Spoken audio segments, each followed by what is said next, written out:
कहानी की शुरुआत होती है एक छोटे से गांव गुड़गांवपुर से। ये गांव खास था। यहाँ के लोग जितना मेहनत करते थे उतना ही चाव से नॉनवेज भी खाते थे। पूरे गांव में दो ही ठेले थे जो लोगों की जीभ पर राज करते थे। एक था शामू का ठेला, जहाँ गर्मा गर्म तीखी स्पाइसी चिकन करी और मुलायम रोटियां मिलती थीं। दूसरा था मुकेश का ठेला, जहाँ तंदूरी चिकन और फ्राइड राइस की खुशबू दूर तक फैली रहती थी। अजीब बात यह थी कि ये दोनों ठेले सगे भाइयों के थे, मगर स्वाद में दोनों का अंदाज बिल्कुल अलग। एक दिन शाम को गांव का मशहूर भोजन प्रेमी ग्राहक हरिया शामू के ठेले पर आया। अरे ओ शामू, एक बात बता यार, ये क्या जादू है तेरे चिकन में? ऐसा मसाला तो हमारी घरवाली भी नहीं डालती। अबे हरिया, खाने का मजा ले और ज्यादा न टटोल। अगर राज खोल दिया तो ठेला बंद हो जाएगा। अरे नहीं यार, बस ऐसे ही पूछ लिया।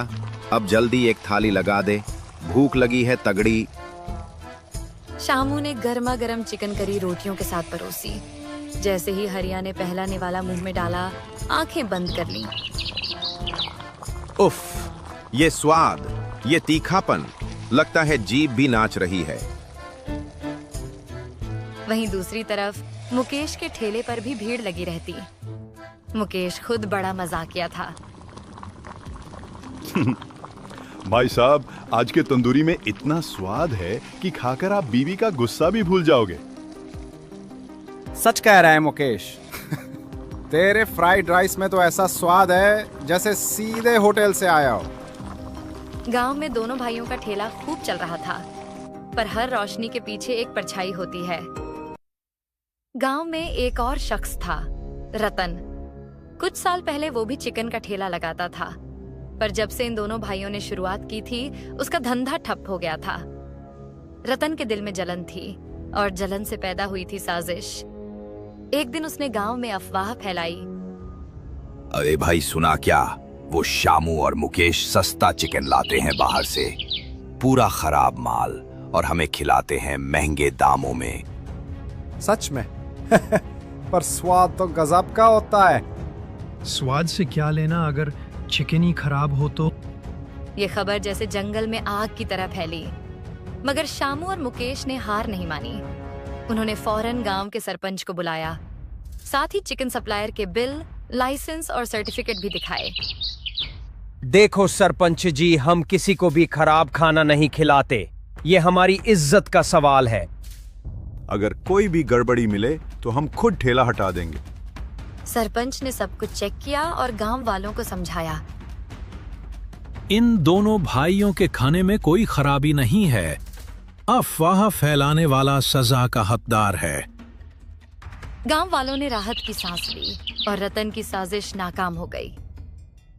चलो भाई, अब दोबारा चिकनकारी और तंदूरी का मजा लिया जाए।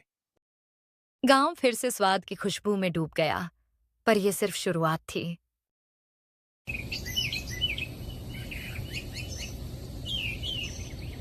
अगले दिन सूरज की पहली किरण के साथ ही शामू और मुकेश दोनों उठ गए। जैसे ही सुबह की हल्की ठंडी हवा ने दरवाजा खटखटाया, दोनों भाइयों ने अपने अपने ठेले की तैयारी शुरू कर दी। मुकेश ने जल्दी जल्दी चावल धोकर चूल्हे पर चढ़ाया और तंदूरी के लिए चिकन को मसालों में अच्छे से मैरिनेट करने लगा। तभी एक ग्राहक आया, वही जो कल अफवाह सुन चुका था। अरे मुकेश भैया, कल जो गांव में बात फैली थी, वो क्या सब सच्चाई है? नहीं भाई, हम तो सबसे बढ़िया क्वालिटी का चिकन लाते हैं और उसी में टेस्ट होता है। सस्ता माल लाकर अपने ग्राहकों को बीमार थोड़ी करना है। हमें भी भरोसा था, बस यूं ही सुनकर मन बेचैन हो गया था। चलो, अब एक प्लेट गरम गरम फ्राइड राइस और तंदूरी चिकन लगाओ। मुकेश ने पूरे दिल से प्लेट तैयार की। चावल की खुशबू और तंदूरी की लाली देखकर ग्राहक की आंखें चमक उठी। भैया सच कहूं, जितना स्वाद तेरे फ्राइड राइस में, उतना शहर के होटल में भी नहीं मिलता। और ये तंदूरी जैसे जुबान पर नाच रही है। मुकेश मुस्कुरा उठा। ऐसा ही तो उसका असली इनाम था। वहीं दूसरी ओर शामू भी जोरों से रोटियां बेल रहा था और चिकन करी पतीले में उबल रही थी। करी की तीखी खुशबू से पूरा मोहल्ला महक उठा था। तभी वहां एक बुजुर्ग अम्मा आ गईं, दुबली पतली, हाथ में लाठी और चेहरे पर अनुभव की झुर्रियां। बेटा, बहुत भूख लगी है, एक थाली दे दे खाने को। मगर मेरे पास पैसे नहीं हैं अभी, कल जरूर दे दूंगी। अरे अम्मा, पैसे की क्या बात कर रही हो? आप खाओ पहले। भूख सबसे बड़ी चीज है। कल नहीं तो परसों दे देना या मत देना, कोई बात नहीं। शामू ने तुरंत एक गर्मा गर्म थाली परोसी जिसमें मसालेदार चिकन और गरम फूली हुई रोटियां थीं। बेटा, तुम जैसे भले लोगों की वजह से ही तो ये भारत देश इतना सुंदर है। भूखों को खाना खिलाना ही सबसे बड़ा धर्म है। अम्मा, रोज आ जाया करो, मैं रोज कुछ न कुछ खिला दूंगा। अम्मा मुस्कुराकर चली गईं और शामू की आंखों में संतोष की चमक थी। शाम तक दोनों भाइयों के ठेले खाली हो गए। एक भी रोटी, एक भी चावल का दाना नहीं बचा। रात को घर पहुंचकर दोनों ने एक साथ खाना खाया। वही बचा हुआ थोड़ा बहुत चिकन और चावल। खाना खाते वक्त दोनों बातें कर रहे थे। भाई, आज भी अफवाहों के बाद लोग हमारे खाने की तारीफ कर रहे थे।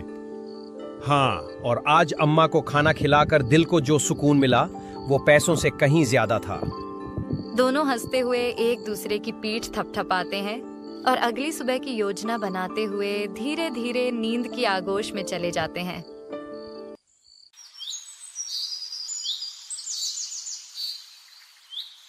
अगले दिन सुबह की ठंडी हवा में शामू और मुकेश रोज की तरह तैयार होकर अपने अपने ठेलों की ओर निकल पड़े।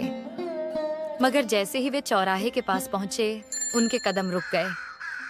जहां कल तक उनके ठेले खड़े थे, वहां अब सन्नाटा था। न कोई भीड़, न खुशबू, न ठेले। अरे भाई, हमारा ठेला कहाँ गया? पास खड़े एक दुकानदार ने बताया। अरे, ग्राम पंचायत के लोगों ने कल रात ही हटा दिया। हाँ, अब यहाँ ठेला लगाने की मनाही है। ये सुनकर दोनों के चेहरे पर चिंता की लकीरें खिंच गईं। बिना समय गंवाए वे गांव के सरपंच के घर पहुंचे। सरपंच जी, हमारा पेट इसी ठेले से चलता है। हाँ, अब हम कहाँ जाएंगे? हम साफ सुथरा और अच्छा खाना बनाते हैं, कोई मिलावट नहीं करते, फिर भी ठेले क्यों बंद कर दिए? सरपंच ने लंबी सांस लेते हुए कहा, अरे भाई, ये मेरा नहीं, सरकार का नियम है। सड़क किनारे या खुले में खाना बेचने की इजाजत अब नहीं है। अगर बेचना है तो होटल या ढाबा खोलो। ये कैसा नियम है? गरीब आदमी ढाबा कैसे खोलेगा? इसमें मैं कुछ नहीं कर सकता। अब तुम ही कोई उपाय सोचो। दोनों भारी मन से गांव के एक पुराने पेड़ के नीचे आकर बैठ गए। कुछ देर चुप्पी रही, फिर शामू की आंखों में चमक आई। क्यों न हम एक छोटा सा ढाबा खोल लें?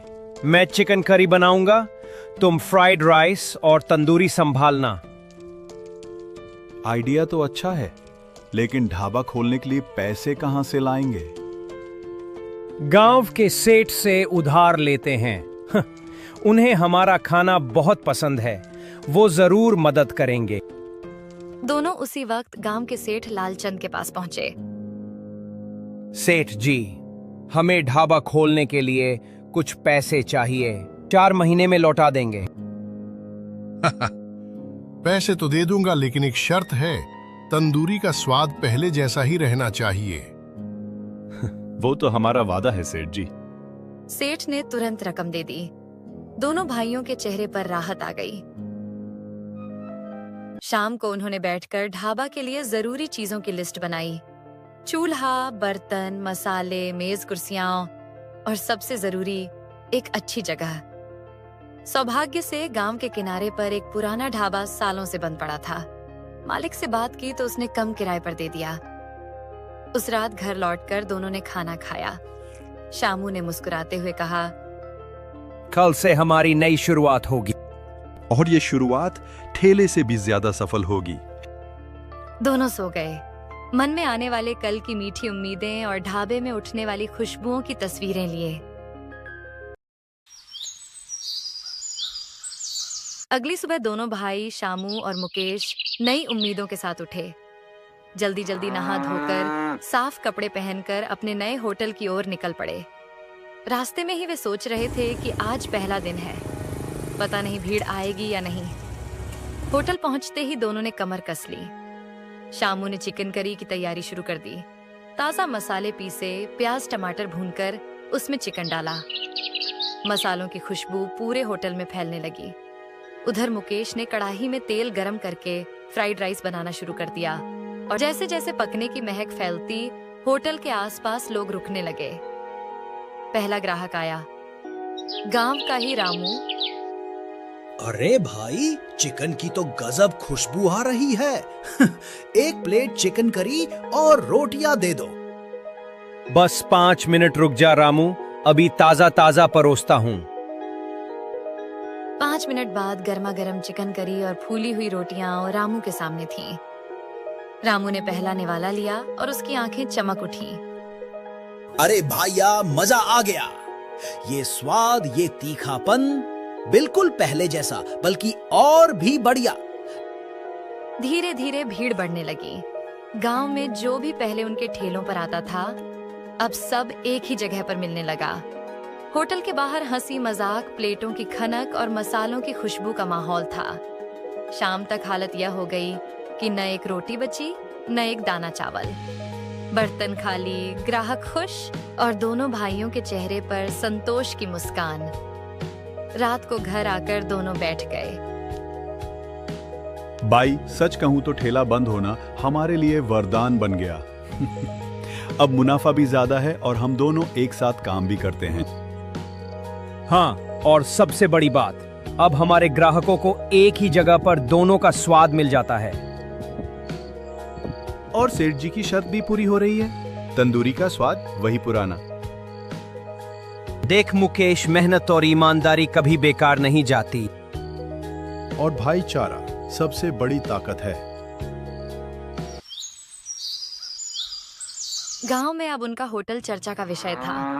हर कोई कहता, अगर असली चिकन खाना है तो शामू मुकेश के होटल जाओ। इस तरह 2 भाइयों की कहानी जो ठेलों से शुरू हुई और एक होटल पर खत्म हुई, खुशियों, मेहनत और प्यार की मिसाल बन गई।